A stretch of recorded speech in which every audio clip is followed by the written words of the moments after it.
ഈ വീഡിയോയിൽ നമ്മൾ കുറേ നിർണായകമായിട്ടുള്ള വിഷയങ്ങളാണ് നോക്കുന്നത്. അതിൽ ആദ്യമേ തന്നെ തായ്വാൻ ഇന്ത്യക്കുള്ളിൽ നടത്താനിരിക്കുന്ന 1000 കോടിയുടെ ഇൻവെസ്റ്റ്മെൻറ്റ് അതുമായിട്ട് ബന്ധപ്പെട്ട് ഒരു ഡിജിറ്റൽ പാർക്ക് തന്നെയാണ് അവർ പ്രപ്പോസ് ചെയ്തിരിക്കുന്നത്. ഇത് വെറും പ്രപ്പോസലല്ല, ഇത് കൃത്യമായിട്ട് ഇതിൻ്റെ MOU സൈൻ ചെയ്തിട്ടുണ്ടെന്നുള്ളതാണ് മനസ്സിലാക്കേണ്ടത്. MOU മീൻസ് കർണാടക ഗവൺമെൻറ്റുമായിട്ടാണ് ഈ ഒരു എഗ്രിമെൻറ്റ് സൈൻ ചെയ്തിരിക്കുന്നത്. MOU സൈൻ ചെയ്ത് കഴിഞ്ഞു. ഒരു സൈഡിൽ ഇന്ത്യ റഷ്യ അതുമായിട്ട് ബന്ധപ്പെട്ട വിഷയങ്ങളൊക്കെ നടന്നെങ്കിലും മറ്റൊരു സൈഡിൽ ഇമാതിരിപ്പെട്ട ചില വിഷയങ്ങളൊക്കെ നടന്നിട്ടുണ്ട്. അപ്പം അതും കൂടി നമ്മളൊന്ന് നോക്കി പോകേണ്ടതുണ്ട്. 1000 കോടിയുടെ പ്രോജക്റ്റ് തായ്വാൻ കർണാടകയുടെ ഉള്ളിൽ എന്താണ് ഉദ്ദേശിക്കുന്നത് പറഞ്ഞാൽ ഇന്ത്യ തായ്വാൻ ഇൻഡസ്ട്രിയൽ പാർക്ക്, അതാണ് മെയിനായിട്ട് ലക്ഷ്യമിടുന്നത്. തായ്വാൻ്റെ അലിയൻസ് ഗ്രൂപ്പ് എന്ന് പറഞ്ഞ ഗ്രൂപ്പാണ് ഈ ഒരു പ്രോജക്റ്റ് ഇന്ത്യക്കുള്ളിൽ കൊണ്ടുവരുന്നത്. ഇതിനകത്ത് electronic and semi conductor manufacturing ഇതാണ് പ്രധാനമായിട്ട് ലക്ഷ്യമിടുന്നത്. ഇതിനകത്ത് ഒരു 800 ജോബ് ഓപ്പർച്യൂണിറ്റീസ് ഡയറക്റ്റ് ആയിട്ട് ക്രിയേറ്റ് ആവും എന്നാണ് പറയുന്നത്. ഈ 800 ജോബ് ഓപ്പർച്യൂണിറ്റി എന്ന് പറഞ്ഞാൽ ഉടനെ നാളെ കിട്ടും എന്നല്ല, ഇത് എന്തായാലും ഒരു നെക്സ്റ്റ് 5 ഇയേഴ്സിൻ്റെ ഒരു പ്ലാനാണിത്. അടുത്ത 5 വർഷത്തിനുള്ളിൽ 800 പേർക്ക് ഡയറക്റ്റ് ആയിട്ടുള്ള ജോബ് ഓപ്പർച്യൂണിറ്റി ഇതിൽ ക്രിയേറ്റ് ആവും എന്നുള്ളതാണ്. കർണാടകയുടെ ചീഫ് മിനിസ്റ്റർ സിദ്ധരാമയ്യ പുള്ളിയാണ് ഈ ഒരു വിഷയവുമായിട്ട് ബന്ധപ്പെട്ട പ്രഖ്യാപനം നടത്തിയത്. അപ്പോൾ ഈ ഒരു MOU സൈൻ ചെയ്തത് ഈ ഒരു IT പാർക്കിന്റെ ഡയറക്ടറായിട്ട് നിയമിച്ചിരിക്കുന്ന രാഹുൽ ശരണപ്പ ശങ്കനൂറാണ് ഈ MOU സൈൻ ചെയ്തിരിക്കുന്നത്. അതുപോലെ തായ്വാന്റെ സൈഡിൽ നിന്നും അലിയൻസ് ഗ്രൂപ്പിന്റെ വൈസ് പ്രസിഡന്റ് ലോറൻസ് ചെൻ പുള്ളിയാണ് തായ്വാന് വേണ്ടിയിട്ട് ഈ ഒരു MOU സൈൻ ചെയ്തിരിക്കുന്നത്. കഴിഞ്ഞ ഒരു 2 വർഷത്തിൻ്റെ ഉള്ളിൽ കർണാടകയിൽ സൈൻ ചെയ്ത MOUകളുടെ ആ ഒരു എമൗണ്ട് മാത്രം നമ്മൾ എടുത്ത് നോക്കിക്കഴിഞ്ഞാൽ ഏതാണ്ട് 6.57 ലക്ഷം കോടിയുടെ പ്രോജക്റ്റുകളാണ് ഓവറോൾ കർണാടക ഗവൺമെൻറ് പാസ്റ്റ് 2 ഇയേഴ്സിൽ സൈൻ ചെയ്തിരിക്കുന്നത്. ഇതിൽ പലതും ടാറ്റ മോട്ടോഴ്സ്, HAL, ബോഷ് പോലത്തെ കമ്പനികൾ, പോലെ നിർണായകമായിട്ടുള്ള കമ്പനികളുമായിട്ടാണ് കർണാടക ഈ ഒരു ഡീല് മൊത്തം നടത്തിയിരിക്കുന്നത്. അതുപോലെ ഡൈനമാറ്റിക് ടെക്നോളജീസ് എന്ന് പറഞ്ഞ കമ്പനി, ഇന്ത്യയിലുള്ള കമ്പനി, ഡെസാൾട്ട് എന്ന് പറഞ്ഞ കമ്പനിയുമായിട്ട് ഒരു കോൺട്രാക്ട് സൈൻ ചെയ്തിട്ടുണ്ട്. അതായത് ഡെസാൾട്ട് എന്ന് പറഞ്ഞ കമ്പനിക്ക് വേണ്ടിയിട്ട് ഒരു സ്പെയർ പാർട്സ് നിർമ്മിക്കാൻ വേണ്ടിയിട്ടുള്ള എഗ്രിമെൻറ്റ്, ഒരു കരാർ സ്വന്തമാക്കിയിട്ടുണ്ട്. ഡെസാൾട്ടിൻ്റെ ഫാൽക്കൺ 6X എന്ന് പറഞ്ഞ ആ ഒരു എയർക്രാഫ്റ്റ് ശരിക്കും ഇത് ബിസിനസ് ക്ലാസ് യാത്രയ്ക്ക് വേണ്ടിയിട്ട് ഉപയോഗിക്കുന്ന ഒരു ജെറ്റാണ്. അപ്പോൾ അതിന് വേണ്ടിയിട്ടുള്ള റിയർ സൈഡിൽ വരുന്ന ഫ്യൂസിലേജ് നിർമ്മിക്കാൻ വേണ്ടിയിട്ടാണ് ഡൈനമാറ്റിക് ടെക്നോളജീസ് ഈ ഡെസാൾട്ട് കമ്പനിയുമായിട്ട് ഈ ഒരു എഗ്രിമെൻറ്റ് സൈൻ ചെയ്തിരിക്കുന്നത്. അറ്റിയോൺ എനർജീസ് ഇൻഫിനിറ്റി എന്ന് പറഞ്ഞ കമ്പനി, ഇതൊരു ബാംഗ്ലൂർ ബേസ്ഡ് കമ്പനിയാണ്. ഈ കമ്പനി ഒരു ഡ്രോൺ നിർമ്മിച്ചിട്ടുണ്ട്. എല്ലാ കമ്പനികളും ഡ്രോൺ നിർമ്മിക്കുന്നുണ്ട്. ഈ ബാംഗ്ലൂർ ബേസ്ഡ് അറ്റിയോൺ എന്ന് പറഞ്ഞ ഈ ഒരു കമ്പനി എന്ത് വ്യത്യസ്ത തരം ഡ്രോണാണ് നിർമ്മിച്ചിരിക്കുന്നത് പറഞ്ഞാൽ 400 ദിവസങ്ങൾ 400 ഡേയ്സ് കണ്ടിന്യൂസ് ആയിട്ട് പറക്കാൻ കപ്പാസിറ്റിയുള്ള ഒരു ഡ്രോൺ നിർമ്മിച്ചിട്ടുണ്ടെന്നാണ് ഇവരുടെ അവകാശവാദം മാത്രമല്ല, ഇവർ പരീക്ഷണ പറക്കൽ നടത്തി തെളിയിച്ചിട്ടുള്ള കാര്യം കൂടിയാണ്. എന്താണ് ഇതിൻ്റെ പ്രത്യേകത എന്ന് പറഞ്ഞാൽ സോളാർ ടെക്നോളജി ഇംപ്ലിമെൻറ്റ് ചെയ്തിട്ടുണ്ട് ഇതിനകത്ത്. അപ്പോൾ ഈ സോളാർ ടെക്നോളജിയിൽ ഇത് എനർജി സമാഹരിച്ച് ഇത് കണ്ടിന്യൂസ് ആയിട്ട് ഇങ്ങനെ പറന്നുകൊണ്ടിരിക്കും. അതുപോലെ ഇതിൻ്റെ പെർഫോമൻസും വളരെ കൺസിസ്റ്റൻ്റ് ആണെന്നാണ് പൊതുവിലുള്ള അഭിപ്രായം. ഇത് വലിയൊരു ഗെയിം ചേഞ്ചറാണ് ഈ ഒരു കമ്പനിയെ സംബന്ധിച്ചിടത്തോളം. അതുപോലെ തന്നെ DRDOയുടെ കീഴിലാണ് ഈ ഒരു പ്രോജക്റ്റ് ഇവർ നടത്തിയിരിക്കുന്നത്. അപ്പോൾ DRDOയ്ക്കും ഇതൊരു മുതൽക്കൂട്ടാണ്. അതുപോലെ തന്നെ ഇന്ത്യയും റഷ്യയും തമ്മിൽ നടത്തിയ ഒരു 23ാം സബ്മിറ്റ്, ഇന്ത്യ റഷ്യ സബ്മിറ്റ്, അത് ഇന്ത്യയിൽ വെച്ചാണ് നടന്നത്. അപ്പോൾ അതിനെ തുടർന്ന് അമേരിക്കയുമായിട്ടുള്ള ബന്ധത്തിലോ അല്ലെങ്കിൽ ട്രേഡ് നെഗോസിയേഷനിലോ ഏതെങ്കിലും തരത്തിൽ ഒരു ബാക്ക് ഡ്രോപ്പ് ഉണ്ടാവാനുള്ള സാധ്യതയുണ്ടോ എന്നുള്ള ചോദ്യത്തിന് എക്സ്റ്റേണൽ അഫയേഴ്സ് മിനിസ്റ്റർ ജയശങ്കർ പറഞ്ഞിരിക്കുന്നത് അതും ഇതും തമ്മിൽ യാതൊരു ബന്ധവുമില്ല. അമേരിക്കയുടെ റിലേഷൻഷിപ്പ് ആ വഴിക്ക് മുന്നോട്ട് നീങ്ങുന്നുണ്ട്. ഇന്ത്യയും റഷ്യയും തമ്മിലുള്ള ബന്ധം അതൊരു ലോങ് സ്റ്റാൻഡിങ് റിലേഷൻഷിപ്പാണ്, അത് കാലാകാലങ്ങളായിട്ട് നടക്കുന്നതാണ്. ഇത് തന്നെ 23ാം സബ്മിറ്റ് എന്നല്ലേ പറയുന്നത്. അപ്പോൾ അതിനിപ്പോൾ 24ാം സബ്മിറ്റിന് പ്രൈം മിനിസ്റ്റർ മോദിയെ മോസ്കോയിലേക്ക് പുടിൻ ക്ഷണിച്ചിട്ടുമുണ്ട്. വരും വർഷങ്ങളിൽ അത് കണ്ടിന്യൂസ് ആയിട്ട് നടക്കുക തന്നെ ചെയ്യും. ഓരോ രാജ്യത്തിനോടുമുള്ള ബന്ധങ്ങൾക്കും അതിൻ്റെതായിട്ടുള്ള മൂല്യങ്ങളുണ്ട് എന്നാണ് എക്സ്റ്റേണൽ അഫയേഴ്സ് മിനിസ്റ്റർ ജയശങ്കർ പറഞ്ഞു വെച്ചത്. അതുപോലെ UK നിന്ന് വരുന്ന ഒരു വാർത്തയാണ്. 2 ദിവസമായി ഈ ഒരു വാർത്ത വന്നിട്ട് നമ്മൾ മറ്റുള്ള വാർത്തകളൊക്കെ ബിസി ആയിട്ട് കവർ ചെയ്തിരുന്നത് കൊണ്ട് തന്നെ ഈ വാർത്ത നമ്മൾ ഹൈലൈറ്റ് ചെയ്തില്ല. അപ്പോൾ ശരിക്കും അതിൽ യൂകെയിലെ യൂണിവേഴ്സിറ്റികൾ ബംഗ്ലാദേശ്, പാകിസ്ഥാൻ ഈ 2 രാജ്യങ്ങളിലുമുള്ള സ്റ്റുഡൻസുകൾക്ക് വിസ കൊടുക്കുന്നില്ല എന്നുള്ളൊരു തീരുമാനം എടുത്തിരിക്കുകയാണ്. ഇതിന് പ്രധാനപ്പെട്ട കാരണം അവർ ചൂണ്ടിക്കാണിക്കുന്നത് ഇവർ വിസ മിസ്യൂസ് ചെയ്യുന്നു, അതേപോലെ തന്നെ ഫേക്ക് ആയിട്ടുള്ള ഡോക്യുമെന്റ്സ് പലതും സബ്മിറ്റ് ചെയ്യുന്നുണ്ട് എന്നുള്ള ഒരു ആരോപണമാണ് UK മുന്നോട്ട് വെക്കുന്നത്. അപ്പോൾ ഇതിൻ്റെ പ്രധാനപ്പെട്ട കാര്യം വെച്ചാൽ ഇതിനകത്ത് കുറേ വിഷയങ്ങൾ അവർ പറയുന്നുണ്ട്. അപ്പോൾ ഇതിനകത്ത് ഒരു സ്പെസിഫിക് കോളേജോ അല്ലെങ്കിൽ ഏതെങ്കിലും ഒരു പ്രത്യേക സ്ഥലത്തോ ഉള്ള ഇൻസ്റ്റിറ്റ്യൂഷൻസ് അല്ല ഈ തീരുമാനം എടുത്തിരിക്കുന്നത്. UK-ലെമ്പാടുമുള്ള എല്ലാ കോളേജുകളും ഒരുമിച്ചാണ് ഈ തീരുമാനം എടുത്തിരിക്കുന്നത്. അപ്പോൾ അതായത് മെയിനായിട്ടും ഇങ്ങനെ ഒരു തട്ടിപ്പ് വ്യാപകമായിട്ട് ഈ രാജ്യങ്ങളിൽ നിന്ന് വരുന്ന സ്റ്റുഡൻസുകളുടെ പക്കൽ നടക്കുന്നു എന്നുള്ളത് അറിഞ്ഞതിനെ തുടർന്നാണ് ഈ രീതിയിലുള്ള തീരുമാനം എടുത്തിരിക്കുന്നത്. ഇപ്പോൾ 2 രാജ്യങ്ങളും UK-യിൽ ഭയങ്കരമായിട്ടുള്ള പ്രഷർ അപ്ലൈ ചെയ്യാണ്. അത് എങ്ങനെയെങ്കിലും ഈ ഒരു നിയമം പിൻവലിക്കണം, ഞങ്ങളുടെ കുട്ടികൾക്ക് പഠിക്കാനുള്ള അവസരം ഒരുക്കണം എന്നൊക്കെ പറഞ്ഞുകൊണ്ട് പല രീതിയിലും ഇപ്പം യു കെയിൽ പ്രഷർ അപ്ലൈ ചെയ്തുകൊണ്ടിരിക്കുകയാണ്. പക്ഷേ യു കെ പാർലമെന്റിൽ തന്നെ പറഞ്ഞിരിക്കുന്നത് ഈ രാജ്യത്തിലുള്ള സ്റ്റുഡൻസിനെ ഇനി ഹയർ ചെയ്യുന്നത് ഹൈ റിസ്ക് ആണെന്നാണ് പറയുന്നത്. യു കെക്ക് തന്നെ ഹൈ റിസ്ക് ആണെന്നാണ് പറയുന്നത്. പ്രത്യേകിച്ച് യു കെ ഇതിൽ തീരുമാനമെടുക്കാനുള്ള കാരണം ഈ ഇസ്ലാമിക് കൺട്രീസ് ആയിട്ടാണ് ഈ രണ്ട് രാജ്യങ്ങളും അറിയപ്പെടുന്നത്. ഇപ്പം ഇവിടെ നിന്ന് പോകുന്ന കുട്ടികളെല്ലാം തന്നെ മുസ്ലിംസ് ആണ്. ഓൾറെഡി തന്നെ യു കെക്കുള്ളിൽ ഈ മുസ്ലിം ഭീകരവാദത്തിനെ തുടർന്ന് ഈ ഇസ്ലാമിക ഭീകരവാദത്തിനെ തുടർന്ന് നല്ല ഭീതിയിലാണ് യു കെ മുന്നോട്ട് പോകുന്നത്. ശരിക്കും യു കെക്കുള്ളിൽ ഒന്നും തന്നെ അവർക്ക് ചെയ്യാൻ പറ്റാത്ത അവസ്ഥയാണ്. കാരണം ആ രീതിയിലാണ് ഈ ഭീകരവാദികൾ യു കെയെ ഇങ്ങനെ വളഞ്ഞിരിക്കുന്നത്. അപ്പോൾ അതുകൊണ്ട് തന്നെ ഇവർ ഇനിയും കൂടുതൽ ഭീകരരെ കൊണ്ടുവരേണ്ട എന്നുള്ളതാണ് തീരുമാനം. അതാണ് പ്രധാനമായിട്ട് മനസ്സിലാക്കാൻ പറ്റുന്നത്. ഓവറോൾ യു കെയിൽ പഠിക്കുന്ന വിദ്യാർത്ഥികളുടെ കണക്കെടുത്തു കഴിഞ്ഞാൽ അതിൽ 18 മുതൽ 22% യു കെ ബംഗ്ലാദേശ് കുട്ടികളാണെന്നാണ് പറയുന്നത്.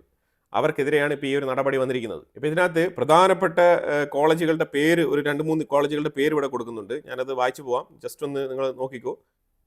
Other universities including Glasgow Caledonian, Oxford Brooks, Hertfordshire, BPP university, London Metropolitan, ഇമാതിരിപ്പെട്ട ഫേമസ് കോളേജുകളെല്ലാം തന്നെ റിക്രൂട്ട്മെന്റ് നടത്തി വെച്ചിരിക്കുകയാണ്. ഇതിൽ മെട്രോപൊളിറ്റൻ യൂണിവേഴ്സിറ്റിയിൽ നിന്നും അപ്ലൈ ചെയ്ത വിസ ഏതാണ്ട് 60% റിജക്റ്റഡ് ആണ്. 60%. അപ്പം അത്രമാത്രം ഇല്ലീഗൽ ഡോക്യുമെന്റും കൊണ്ട് യു കെക്കുള്ളിൽ യുവമാർ എത്തുന്നു എന്നുള്ളതാണ് മനസ്സിലാക്കേണ്ടത്. കാരണം ഇതിനകത്ത് മനസ്സിലാക്കണം, ബേസിക്കലി ഇപ്പോൾ ബംഗ്ലാദേശിൻ്റെ ഉള്ളിലും പാകിസ്ഥാൻ്റെ ഉള്ളിലും ഏത് തരത്തിലുള്ള എഡ്യൂക്കേഷനാണ് അവിടെ കൊടുക്കുന്നത് എന്നുള്ളത് വളരെ വ്യക്തമാണ്. ഇവിടെ നിന്ന് ഇവർ യു കെയിൽ പോയിട്ട് എന്താണ് ചെയ്യാൻ പോകുന്നത്? അതായത് യു കെ കോളേജിലേക്ക് എത്തി പഠിക്കാനുള്ള ഒരു കപ്പാസിറ്റി അതും കൂടി വേണമല്ലോ. ജോലിക്ക് വേണ്ടി പോകുന്ന ആൾക്കാർ എഡ്യൂക്കേഷൻ വിസ എടുത്ത് ആ രീതിയിൽ പോയിട്ട് പിന്നെ അവിടെ നിന്ന് സ്കിപ്പായി സ്കൂട്ടായി ജോലിയിലേക്ക് മാറാനും ജോലി വിസ നേടാനുമുള്ള സാഹചര്യങ്ങളൊക്കെ പണ്ടുണ്ടായിരുന്നു. ഇപ്പോൾ അതൊക്കെ വളരെ റിസ്കി ആയിട്ടുള്ള കാര്യങ്ങളാണ്. പിന്നീട് ഇവർ ഈ വിസയിൽ നിന്നൊക്കെ സ്കിപ്പ് ചെയ്ത് ഇല്ലീഗൽ ഇമിഗ്രൻ്റ് ആയിട്ട് മാറാനുള്ള സാധ്യതയാണ് ഏറ്റവും കൂടുതൽ. അപ്പോൾ അതുകൊണ്ട് തന്നെ യു കെ ഇതിനെ കുറച്ച് കെയർഫുൾ ആയിട്ടാണ് ഡീൽ ചെയ്യുന്നത്. അതായത് ഇത് കൃത്യമായി യു കെ ഒരു ലോങ് ടേം സ്റ്റഡി അത് നടത്തിയിട്ടാണ് ഈ തീരുമാനം എടുത്തിരിക്കുന്നത്.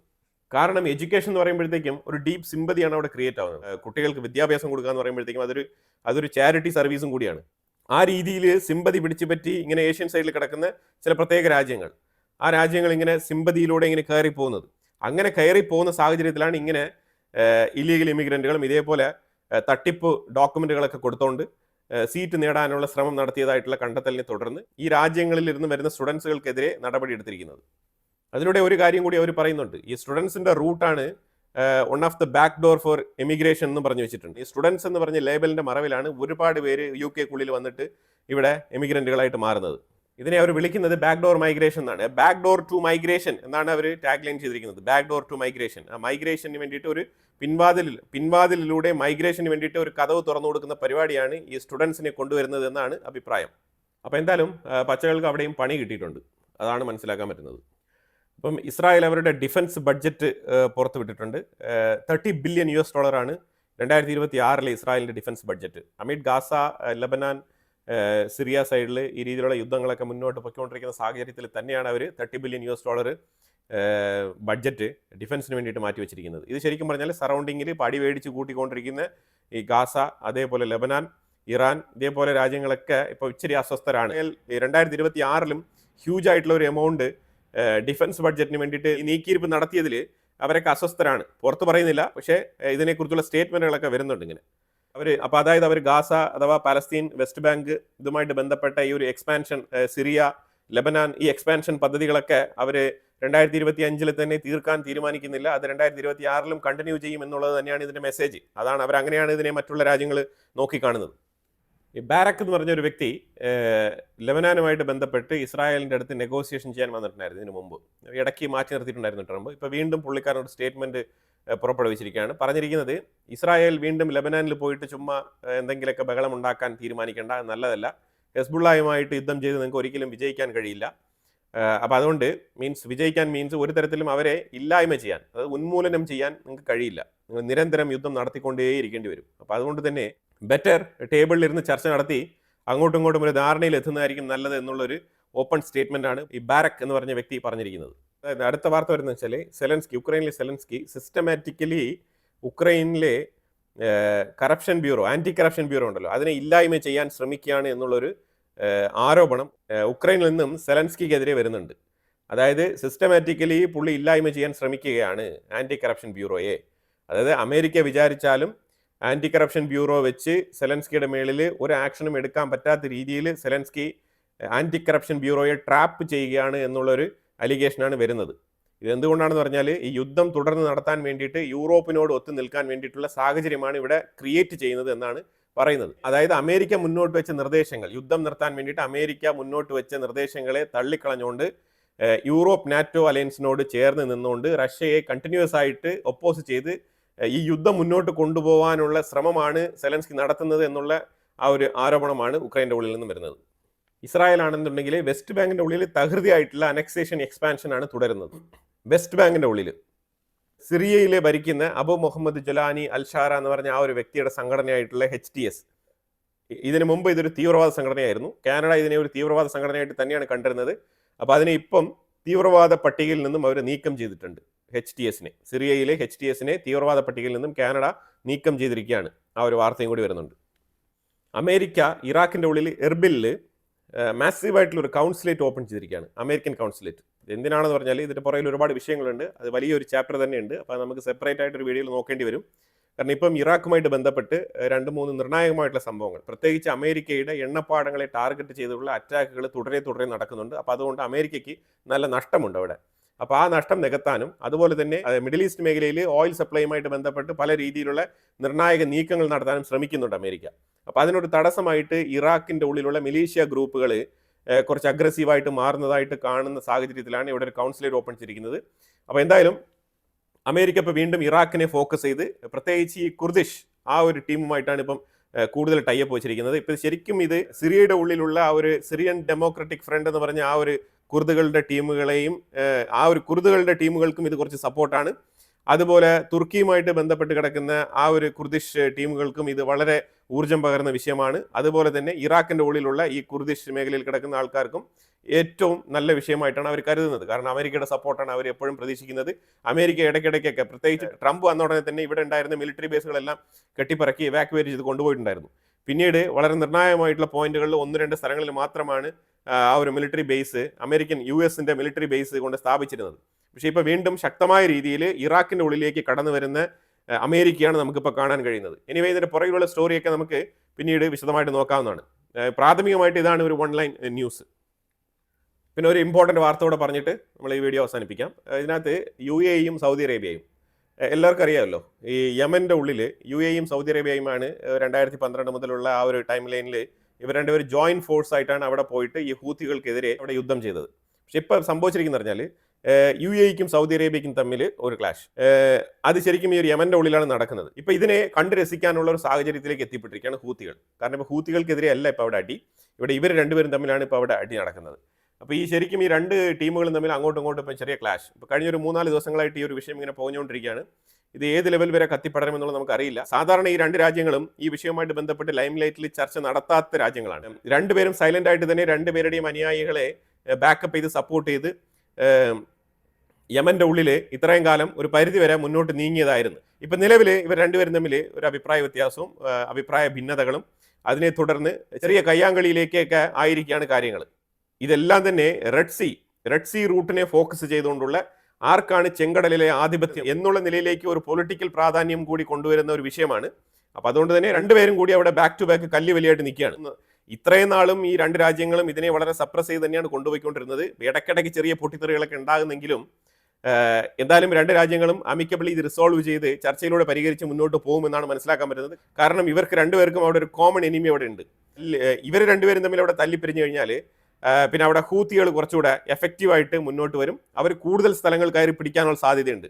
കാരണം ഇപ്പോൾ സന എന്ന് പറഞ്ഞ ആ ഒരു ഏരിയ ഉൾപ്പെടെയുള്ള ഈ മാപ്പിൽ ഞാൻ കാണിക്കുന്ന ഈ ഒരു പോർഷനാണ് ശരിക്കും ഹൂത്തികൾ അവിടെ കൈയടക്കി വെച്ചിരിക്കുന്നത്.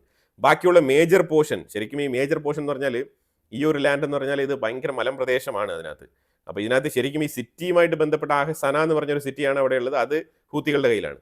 അപ്പോൾ ആ ഒരു ഗുഡ് ഏരിയ, നല്ല ഏരിയ, റെഡ് സീയുടെ ഭാഗത്ത് കിടക്കുന്ന കറക്റ്റായിട്ടുള്ള റെഡ് സീ ഓപ്പണിങ്ങുമായിട്ട് ബന്ധപ്പെട്ട ഏരിയ, ഹുദൈവ പോർട്ട് ഉൾപ്പെടെയുള്ള ആ ഒരു സെക്യൂർഡ് ഏരിയ മൊത്തം ഹൂത്തികളുടെ കയ്യിലാണ്.